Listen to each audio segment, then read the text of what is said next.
नमस्कार मित्रांनो, ठरलं तर मगच्या येणाऱ्या अपकमिंग प्रोमोमध्ये कल्पना घरात सगळ्यांना सांगते की आज माझा आणि पूर्णा आजीचा भागवत एकादशीचा उपवास आहे.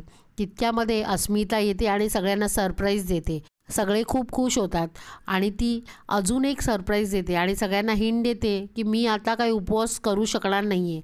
आज मी भरपेट खाणार आहे आणि मला ना पौष्टिक असं खायचं आहे आणि पुढचे काही महिने मला उपवास करता येणार नाही, अशा प्रकारे हिंटसुद्धा देते. तेव्हा कल्पना लगेच गेस करते, अस्मिता आता आई होणार आहे आणि अर्जुन आणि अश्विन दोघेही मामा होणार आहेत. घरात सगळे खूप खुश होतात.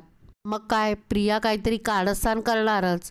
ती सगळ्यांना कोणीतरी उपवास मोडल्याचे पुरावे म्हणून कचऱ्याच्या डस्टबिनमध्ये असलेले रॅपर्स कल्पना आणि पूर्णा आजीला दाखवते. कल्पना अस्मिताला विचारते, हे तू खाल्लंस का? तेव्हा अस्मिता म्हणते, मी नाही खाल्लं, हे सायलीने खाल्लं असणार.